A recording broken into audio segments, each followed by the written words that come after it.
स्वागत है आपका। आपके साथ मैं हूं रंजना सिंह राठौड़। 10 मार्च यानी कि कल की तारीख, वो तारीख जिसका इंतजार 5 राज्यों की जनता को बेसब्री से है। करीब 1 महीने तक चले चुनावी संग्राम के बाद अब बारी नतीजों की है। 16 घंटे बाद मतगणना शुरू हो जाएगी। नेता से लेकर जनता के दिल में उथल फुथल मची हुई है। हर किसी के दिलो दिमाग में बस यही सवाल चल रहा है कि आखिर जीत किसकी होगी। यूपी में एग्जिट पोल के बाद भगवा दल खुश है, तो वहीं समाजवादी पार्टी कार्यकर्ता ईवीएम की पहरेदारी में जुट गए हैं।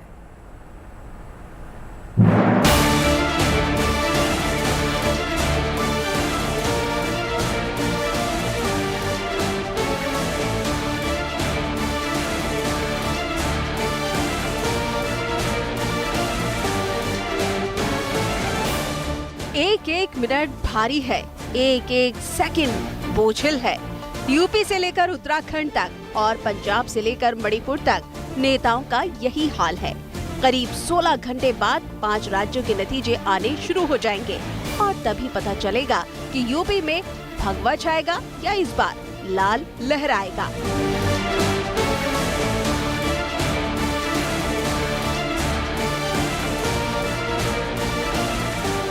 उत्तराखंड में हरीश आएंगे या धामी ही धमाल मचाएंगे और पंजाब में चन्नी की छनेगी या फिर आपकी झाड़ू चलेगी। बस कुछ घंटों बाद सवालों का सस्पेंस खत्म हो जाएगा।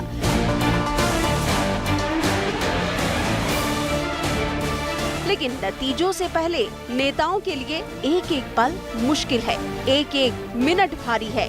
बेचैनी का आलम ये है कि कुछ की नींद गायब है तो कुछ को चैन नहीं है।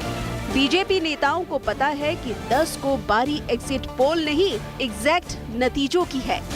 जाहिर है अब सामना असल नतीजों से है, लिहाजा पार्टी हर सीट और हर एक एक बूथ पर वोट की गिनती में जुटी है। नजरें ईवीएम पर है।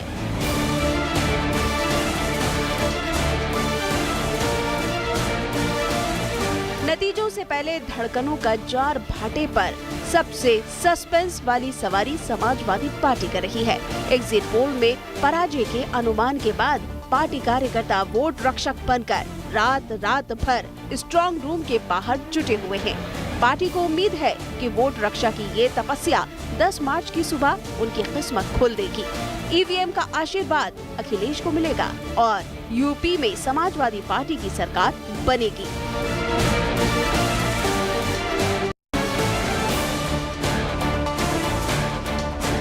यूपी में हार जीत के जोर तोड़ से दूर कांग्रेस पंजाब को लेकर परेशान है।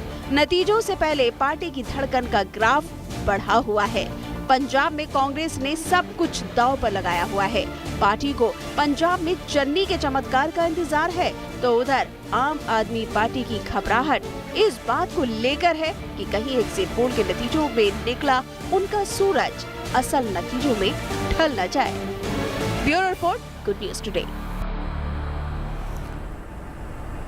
तो एग्जिट पोल को लेकर चर्चाओं का बाजार गर्म है। मतदान के अंतिम चरण में सबसे अहम इलाका वाराणसी का था।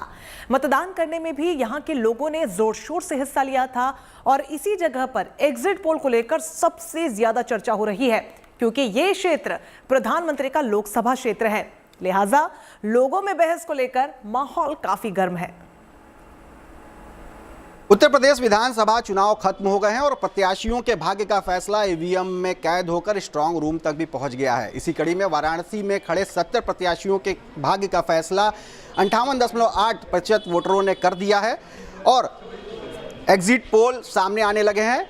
उत्तर प्रदेश में एक बार फिर से रिपीट होने वाली योगी सरकार के पक्ष में एग्जिट पोल दावा कर रहा है और 250 से 300 सीटें बीजेपी के पक्ष में जाती हुई दिख रही हैं और ये पहली बार हो रहा है जब 30 साल में रिपीट कोई सरकार हो रही है। और योगी सरकार को लेकर आखिर जनता क्या सोचती है और ये रिपीट क्यों कर रही है, हमारे साथ बात करने के लिए बनारस के वो युवा मतदाता हैं जिन्होंने अपना वोट कास्ट किया है, मताधिकार का प्रयोग किया है, टीचर हैं, उद्यमी हैं, दुकानदार हैं, तमाम वो लोग हैं। इनसे पहले बात करते हैं कि आखिर क्या लगता है कि जो एग्जिट पोल है उससे आप कितना इत्तेफाक रखते हैं और किन मुद्दों को लेके रिपीट हो रही है सरकार।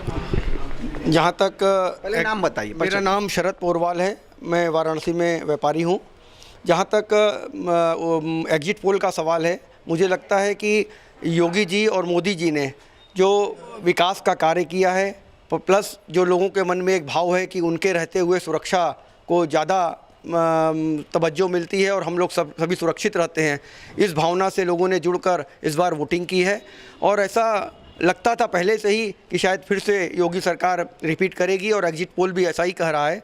मुझे लगता है कि एग्जिट पोल जो भी 250 से 300 के बीच में जो आंकड़े दिखा रहा है, उतना बीजेपी को आना चाहिए। महिला हैं और एक महिला सुरक्षा के दावे किए जा रहे हैं, तो क्या इससे इत्तेफाक रख रही हो आप? जी जी बिल्कुल, ये जो आपने ये तीनों टॉपिक बताए, मुझे लगता है कि लोग इनके बेस पे ही वोटिंग ज़्यादा किए हैं, क्योंकि महिला को सुरक्षा मिल रही है और राशन ये 2-3 महीने से ये मोदी जी ने करवाए हैं, तो इस बेस पे लोग उनको ज़्यादा वोट कर रहे हैं। और जो आवास योजना है, तो मोदी जी ने कहा था कि मतलब कि अगर हम जीत जाएंगे तो और लोगों का पास कराएंगे, तो ये भी है कि लोग इस बेस पे भी उनको वोट किए हैं। और मेरे अनुमान से भी एग्जिट पोल का दावा एकदम सही है और बीजेपी गवर्नमेंट के पास एक नहीं 10 मुद्दे हैं जिसकी वजह से बीजेपी जीत रही है और मैंने भी बीजेपी को ही सपोर्ट किया है। तो सबसे बड़ा मुद्दा क्या लग रहा है कि आखिर इतना पूर्ण बहुमत में सरकार अगर फिर से रिपीट कर रही है, तो उसके पीछे वजह सबसे बड़ी क्या लग रही है?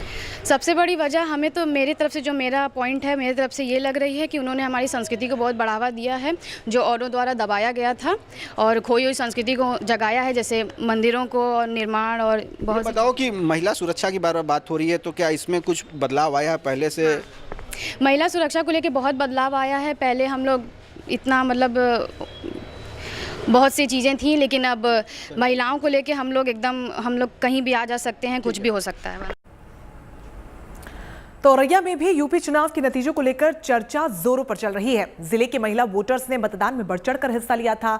अब एग्जिट पोल के बाद नतीजों को लेकर इन महिला वोटर्स की क्या सोच है, ये आपको दिखाते हैं।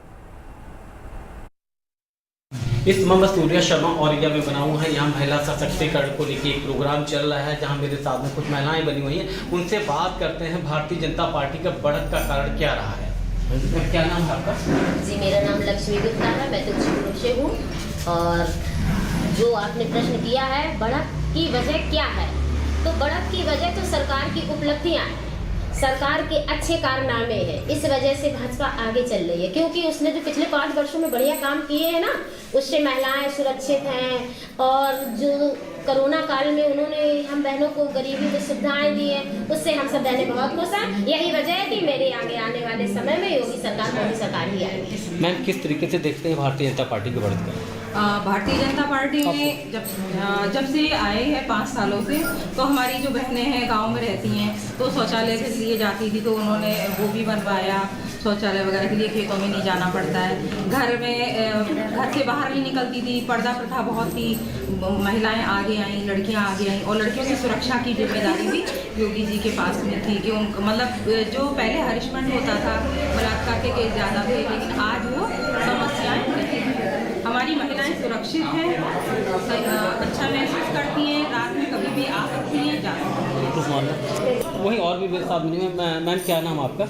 मेरा नाम सुनीता गवई है। किस तरीके से आप कानून व्यवस्था को देखती हैं? जो मोदी जी हैं वो बहुत अच्छे हैं। उन्होंने अभी तक जितनी संस्था चलाई है, हम लोगों को देखा है तो बहुत अच्छे से देखा है और हम लोग बहुत खुश हैं उनसे।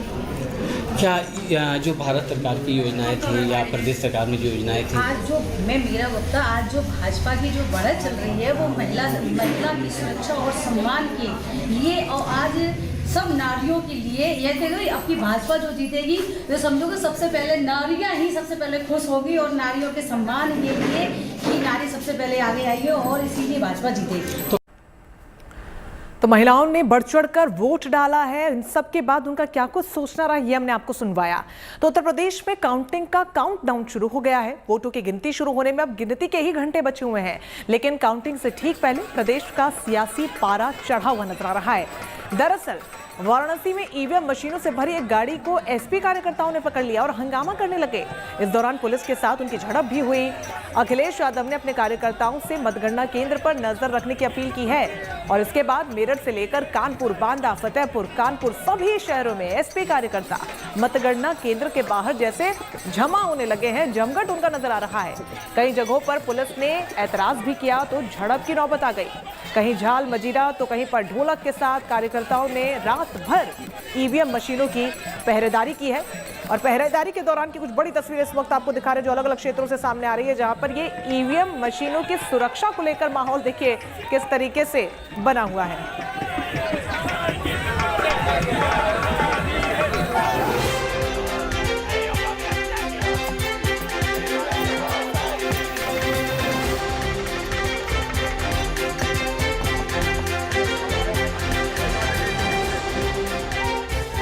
यही रात अंतिम, यही रात भारी, इतना भारी कि संगीत में डूबा समाजवाद है। ढोल बजीरे की थाप पर झूमता समाजवादियों का संसार है। तालियों की सलामी में जगराता का आह्वान है। मत कहना कि अखिलेश के किले में आया सियासी भूचाल है। नतीजे से पहले यहाँ हर कोई फनकार है।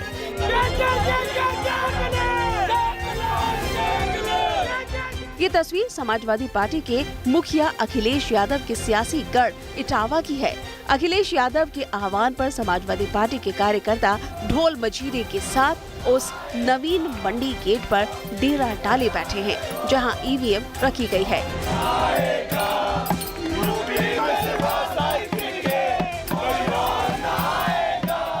समाजवादियों के डर का आलम देखिए। डर इस बात का कि ईवीएम से छेड़छाड़ हो सकती है। लिहाजा रात में जब स्ट्रांग रूम का निरीक्षण करने सिटी मजिस्ट्रेट और एसपी सिटी पहुंचे तो एसपी कार्यकर्ता उनकी गाड़ियों की भी जांच करते देखे गए। इटावा की तीनों विधानसभा क्षेत्र की ईवीएम मशीन कृषि मंडी उत्पादन समिति के इसी प्रांगण में रखी हुई है। पूरे उत्तर प्रदेश में अलग अलग जिलों में शिकायतें आ रही थी, जिस तरह से ईवीएम पकड़ी जा रही थी, बैलेट पेपर पकड़े जा रहे थे, तो भारतीय जनता पार्टी और उनके अधिकारियों की मंशा ठीक नहीं लग रही थी। इसलिए राष्ट्रीय अध्यक्ष जी के आह्वान पर समाजवादी पार्टी के नेता कार्यकर्ता यहाँ मंडी परिसर बाहर गेट पे मौजूद हैं। हालांकि इटावा प्रशासन का कहना है कि एसपी कार्यकर्ताओं की संगीत महफिल सिर्फ सांकेतिक है। इटावा में ईवीएम पूरी तरह से सुरक्षित है। पार्टी के आह्वान पर ये लोग बैठे हुए हैं। अब हमारी इससे बात हुई कि हमने व्यक्तिगत पूछा है कि यहाँ पर कोई आपको किसी तरह की शिकायत, तो उन्होंने बताया कि नहीं है। ये सांकेतिक है उनका, अभी वो लोग चले जाएंगे। किसी तरह की यहाँ पर कोई दिक्कत नहीं। कुछ यही हालात गोंडा से भी देखने को मिले। एसपी कार्यकर्ता स्ट्रांग रूम के बाहर रात भर ढोल मजीरे बजाते गाते नजर आए।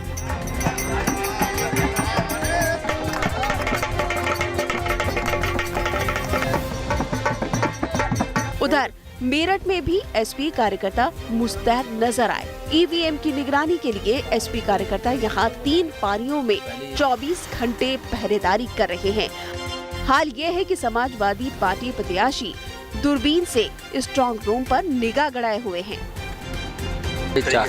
चारों कोनों पे हमारे आदमी बैठे हैं। इधर हमारी टीम है, गाड़ियों में अभी ये नंबरवारी से बैठेंगे। जो हमारे कम से कम 40-50 व्यक्ति हमारे गाड़ियों में सो रहे हैं और ये हमारे जाग रहे हैं। जब ये अपना वहाँ लेटेंगे तो वो आके यहाँ बैठेंगे। तो इनकी 3 बजे तक की रात की 3 बजे तक ये सब रहेंगे। अब बांदा की तस्वीर देख लीजिए। देर रात यहाँ बड़ी संख्या में एसपी कार्यकर्ता मंडी समिति पहुँच गए।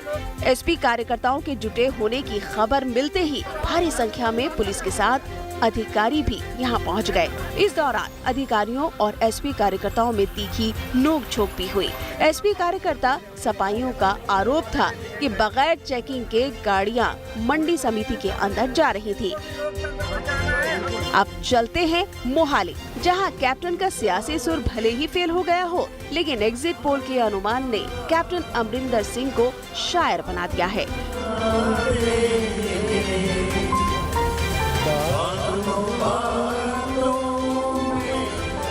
कल यूपी में वोटों की गिनती होगी। इससे पहले ईवीएम की सुरक्षा को लेकर समाजवादी पार्टी में असुरक्षा की भावना बढ़ी है।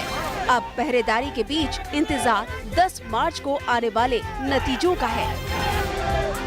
मेरठ से उस्मान चौधरी, गोंडा से अचल श्रीवास्तव और इटावा से अमित तिवारी के साथ मोहाली से Lalit Sharma, good news today.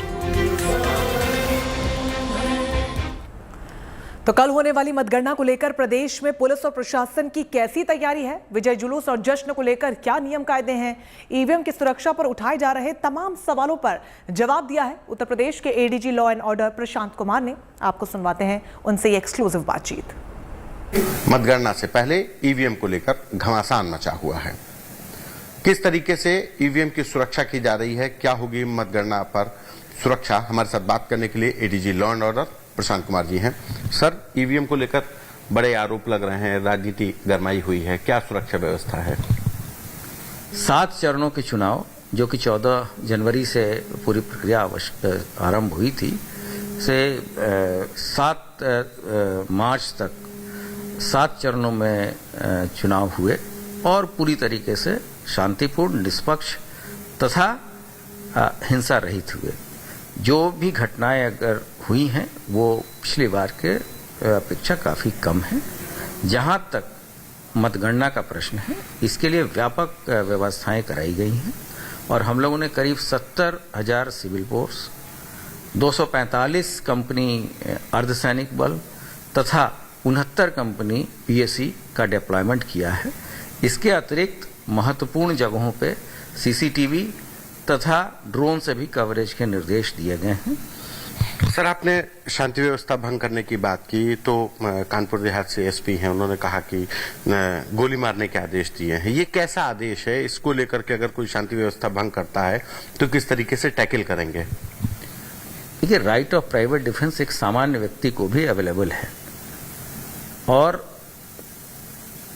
अगर वैसी परिस्थितियां आती हैं, मुझे नहीं लगता कि वैसी कोई स्थिति आएगी, लेकिन ये तो अंतिम रिसोर्ट है। प्रजातंत्र में यही है कि सभी पक्षों को लेकर समझा बुझा के ये चीज़ कराया जाए, लेकिन अगर कोई एकदम हिंसा पे उतारू है तो उसके लिए सारे ऑप्शंस रहते हैं और पर्याप्त संख्या में अर्धसैनिक बल भी मौके पर हैं। वो अपने जो प्रचालन प्रक्रिया होती है, उनका जो स्टैंडर्ड ऑपरेटिंग प्रोसीजर होता है, उसके हिसाब से वो कार्य करेंगे। सर, ईवीएम के बदलने को लेकर के ईवीएम बदली जा रही हैं और तमाम इस तरीके की घटनाएं और आरोप, राजनीतिक आरोप भी लग रहे हैं। इसको लेकर की व्यवस्था किस तरीके की है, क्या नियम है?